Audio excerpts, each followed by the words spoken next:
So ఏపీలో జరగనున్న ఉప ఎన్నికకు నామినేషన్ వేసే గడువు ఈ రోజు 5 గంటలతో ముగిసిపోయింది. అయితే ఇప్పటికే నామినేషన్లు వేయటం జరిగింది. ఈసారి ఉప ఎన్నికల్లో అందరి చూపు అందరి ఆసక్తి కూడా పులివెందుల మీదే ఉంది.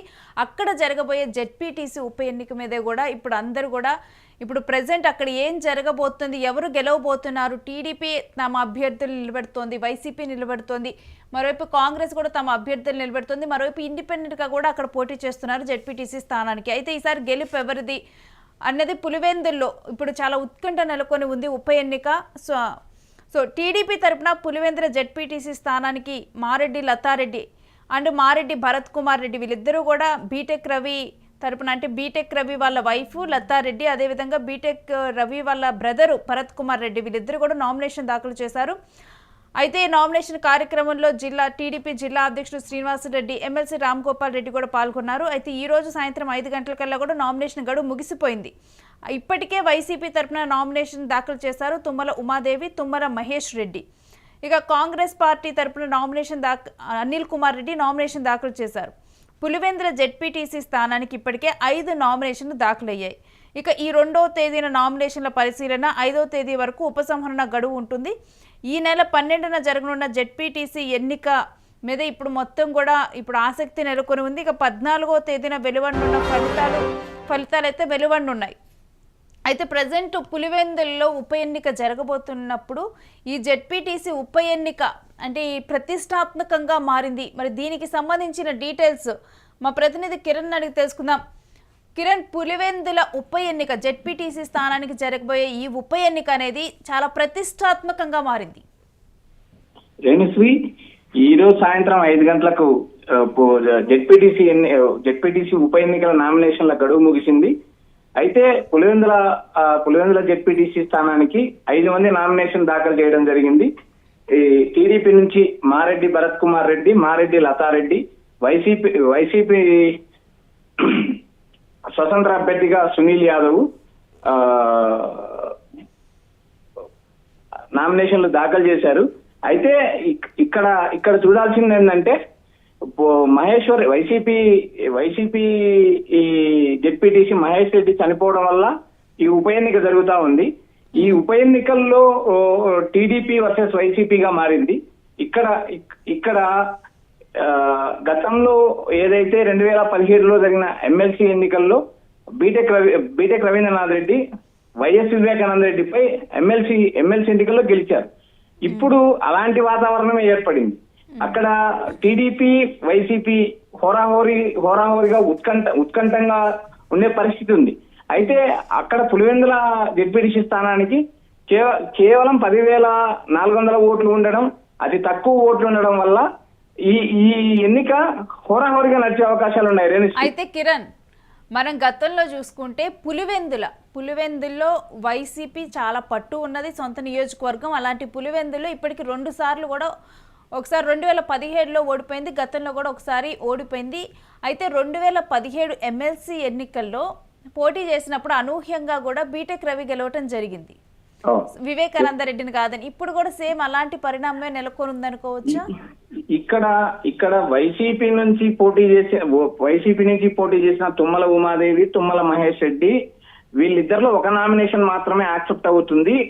అయితే ఇక్కడ బీటెక్ రవి కుటుంబం నుంచి లతారెడ్డి, భరత్ కుమార్ రెడ్డి ఇద్దరు నామినేషన్లు దాఖలు చేశారు. వీరిలో ఒక నామినేషన్ ఉంటుంది. అయితే ఇక్కడ మనం గమనించాల్సిన అంశం ఏంటంటే 2017 ఎమ్మెల్సీ ఎన్నికల్లో బీటెక్ రవీంద్రనాథ్ రెడ్డి గెలవడం జరిగింది. అయితే ఇక్కడ మనం గమనించాల్సిన అంశం ఏంటంటే ఆ రోజు కేవలం 800 ఓట్లు మాత్రమే, స్థానిక సంస్థల ఎన్నికలు 800 ఓట్లు మాత్రమే ఉండేది.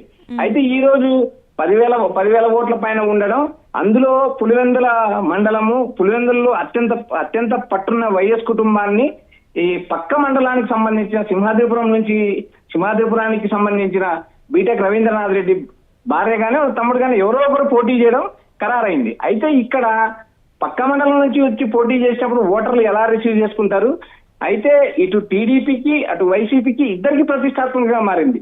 ఎందుకంటే స్థానిక ఇన్ఛార్జి కుటుంబం నుంచి నిలబెట్టడం, ఇటు చనిపోయిన అభ్యర్థి మహేష్ రెడ్డి కుటుంబ సభ్యులు నిలబడ్డం, ఇక్కడ సానుభూతి అనేది కూడా మనకు ఒకటి సానుభూతి వచ్చే అవకాశాలు కూడా ఎక్కువ ఉంటాయి రేణుశ్రీ. అయితే ఇక్కడ ఈ పోటీ ఉత్కంఠంగా ఉంటది, హోరాహోరీగా ఉంటది. ఇరుపక్కల ఇటు టీడీపీ జిల్లా అధ్యక్షుడు శ్రీనివాసరెడ్డి, అటు బీటెక్ రవీంద్రనాథ్ రెడ్డి, అటు ఎమ్మెల్సీ రామ్ గోపాల్ రెడ్డి టీడీపీ వైపున ప్రచారం నిర్వహిస్తారు. ఇటు వైసీపీ తరఫున ఎంపీ అవినాష్ రెడ్డి తన భుజస్కంధాలపై వేసుకుని ప్రచారం చేయాల్సిన అవసరం ఉంది. వైఎస్ కుటుంబ సభ్యులు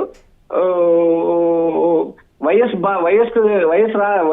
జగన్మోహన్ రెడ్డికి అతి సమీప బంధు దుష్యంత్ రెడ్డి ఈ ప్రచార కార్యక్రమాలు హోరాహోరీగా నిర్వహిస్తారు రేణుశ్రీ. అయితే ఇప్పుడు పులివెందుల్లో జగన్ వర్సెస్ బీటెక్ రవిగా మారింది అనుకోవచ్చా?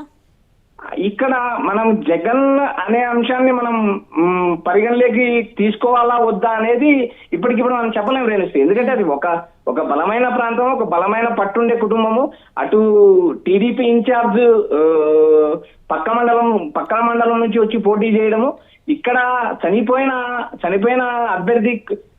అభ్యర్థి కుటుంబం నుంచి పోటీ చేయడము, ఈ రెండు అంశాలు వేరువేరుగా చూడాలి. అయితే ఇక్కడ అధికార టీడీపీ కూటమి అధికారంలో ఉండడం వల్ల కూడా ఎద్దు చూపే అవకాశాలు ఉన్నాయనేది ఒకవైపు వాదన వినిపిస్తుంది రేణుశ్రీ. అయితే కిరణ్, కాంగ్రెస్ కూడా తమ అభ్యర్థిని నిలబడుతుంది, మరోవైపు ఇండిపెండెంట్ గా కూడా ఇక్కడ పోటీ చేస్తూ ఉన్నారు. వీటన్నిటి నేపథ్యంలో ఇప్పుడు ప్రధాన పోటీ టీడీపీ వైసీపీ మధ్య ఉందనుకోవాలా, లేకపోతే మొత్తం ఉందనుకోవాలా? రేణుశ్రీ, ఇక్కడ రెండు ప్రధానమైన పార్టీల మధ్య పోటీ నడుస్తుంది. ఒకటి ఎందుకంటే మొన్న సాగునీటి సంఘం ఎన్నికలు జరిగినప్పుడు వైసీపీ తరఫున ఎక్కడ కూడా నామినేషన్లు వేయలేదు. వన్ సైడ్ గా ఎలక్షన్ జరిగేది. మొత్తం సాగునీటి అధ్యక్షులందరూ టీడీపీ నుంచి ఎన్నికయ్యారు. అయితే నిన్నటి వరకు ఒక అనుమానం ఉండేది, అటు టీడీపీకి కానీ ఇటు వైసీపీ శ్రేణులకు కానీ చనిపోయిన అభ్యర్థి కుటుంబానికి ఏమైనా వదిలేసే అవకాశం ఉందనే చర్చ జరిగింది. అయితే నిన్న సాయంత్రం మంత్రి సవితా గారు ప్రకటించిన తర్వాత పోటీ అనివార్యమైందనే అంశం తేటతెల్లమైంది Renushree. Right, thanks for the details Kiran. So పులివెందుల్లో ఆసక్తి నెలకొని ఉంది జెడ్పీటీసీ ఉప ఎన్నిక మీద. ఎందుకంటే టీడీపీ వైసీపీ కూడా హోరాహోరీగా పోటీ పడుతున్నట్లు ఇక్కడ అర్థమవుతూ ఉంది. ఈ నేపథ్యంలో ఎవరు పులివెందుల జెడ్పీటీసీ స్థానాన్ని కైవసం చేసుకోనున్నారు, ఈ ఉప ఎన్నిక స్థానాన్ని ఎవరు కైవసం చేసుకోనున్నారు అనేది కూడా ఇప్పుడు ఒక ఉత్కంఠగా మారింది. ఈ 12న జెడ్పీటీసీ ఎన్నికలు జరగనున్నాయి. ఇక 14 కూడా ఫలితాలు వెలువడనున్నాయి.